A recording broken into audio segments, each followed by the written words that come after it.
for him, almost it's either FIFA presidency or nothing. He might feel he's got nothing to gain by going now, and everything to gain by trying to hang on and see if he can regain all the support that he's either lost or that are wavering. And there's some people, some important people who've backed him very heavily in the past, like Saudi Arabia, whose their silence is deafening.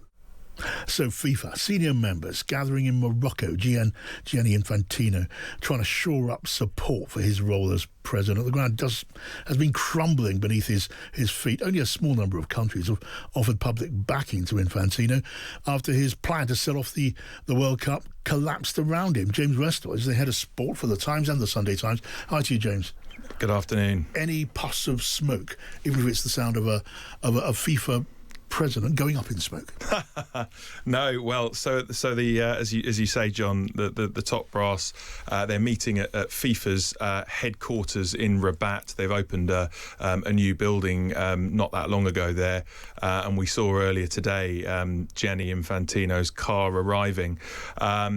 So we're eagerly waiting to see what comes from this meeting. I mean, we understand that Infantino has been trying to canvass as much support as possible. We revealed earlier today that he's been speaking to FIFA legends, who are the ex-players who are kind of ambassadors for FIFA, and trying to get them to issue statements of support. So far, nothing forthcoming, and indeed Luis Figo, the former Portugal forward, who's been a UEFA advisor since 2017, has become the first notable former player to put his head above the parapet and call for him to go. So if anything, it doesn't look like that support is kind of galvanising for Infantino. No, I'm just looking at Luis Figo's statement here.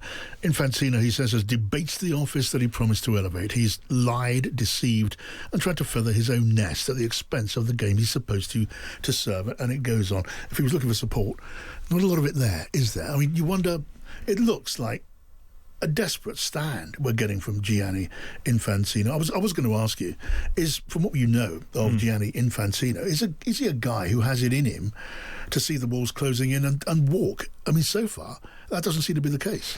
I mean, this is a guy who has a £6 million a year salary. You know, his life is running this organisation, and it's hard to see what he would necessarily do without this role. So I can understand why he will do everything he can to cling on. But as you said, John, only a small number of nations have come forward and publicly backed him. Significantly, we haven't seen public backing yet from Saudi Arabia, one of his key allies and the hosts of the 2034 World Cup.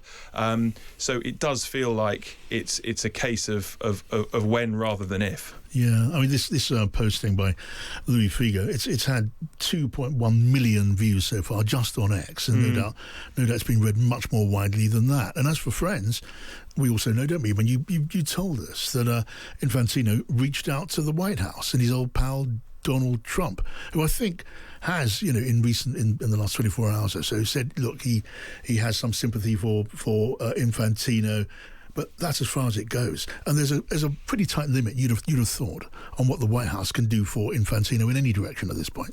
Yes, exactly. I think it's what's going to be interesting now is to see how strong the opposition is, and whether, we mentioned the other day about the fact that UEFA and CONCACAF and the Asian Federation had discussed kind of trying to impose a kind of governance boycott and try to frustrate the mechanisms of FIFA. And I think over the coming days, it's going to be interesting to see how that opposition manifests. All right, James Restall, head of sport for the Times and the Sunday Times. Great, thanks for coming in. Thank you. James. We're going to follow this story, of course. Anything that moves, I promise you will not miss out. We are here for you on that and so many other stories. Now, let's go back to the story of FIFA, shall we? The Times is reporting now exclusively in the last hour that the FIFA president, Gianni Infantino, has offered Morocco the chance to host the 2030 World Cup final if Morocco supports his bid to carry on as president. Martyn Ziegler, chief sports reporter for The Times, has this story. Welcome back to the show, Martyn. Hi, John. I don't know. I thought I'd perhaps seen my capacity to be shocked by this, maybe blunted, but here comes this story. Do tell us more. Yeah, so we know obviously Spain, Portugal, and Morocco are the co-hosts of the 2030 World Cup. I suppose a lot of people expected that Madrid would be the place where the final was held in the new Bernabeu Stadium. Morocco have always been very sort of pushy that they should be considered as well, and sources have now told me that after Morocco is one of the dozen or so countries that have endorsed Infantino despite the crisis that's unfolding around the World Cup sell-off plan, that he's actually promised them that they will get the final, I guess, if he remains in power.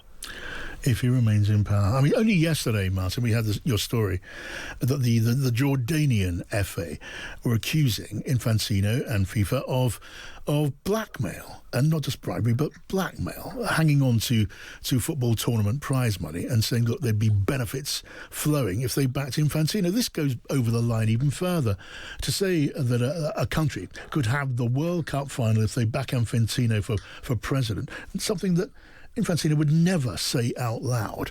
That is plain coercion and bribery.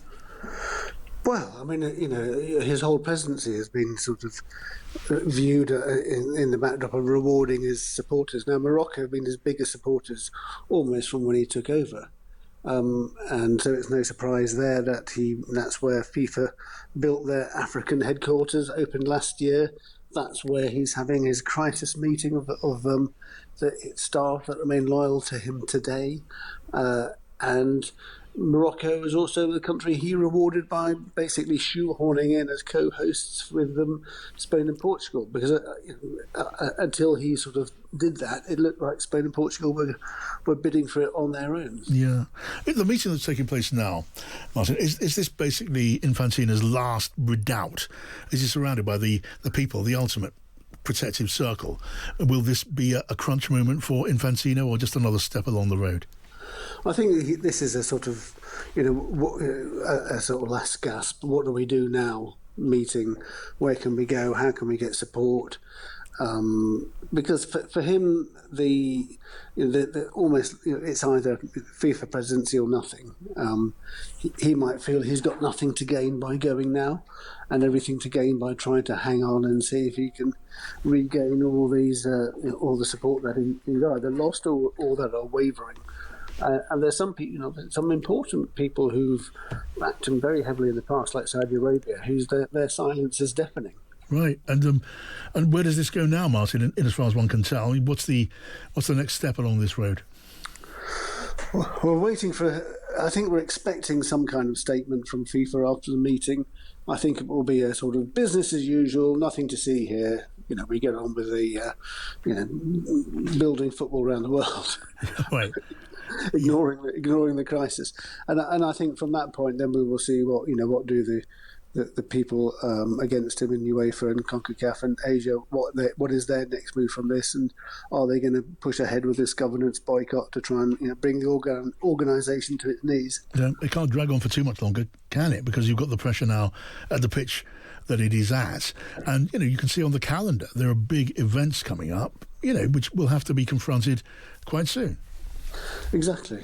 I think if he's not gone by the end of the month, then I think that it'll be a sort of wait until the election early next year, and then he'll face a sort of unity candidate. But I think that the likelihood is he'll be gone by the end of this month. Yeah, look, I mean, England has got tournaments coming up. There's women's FIFA tournaments coming up. You can't just keep on kicking the can or going round in circles. Martyn Ziegler, great to talk to you. Thank you, Martyn Ziegler, chief sports reporter at the Times, who's been breaking all of these stories.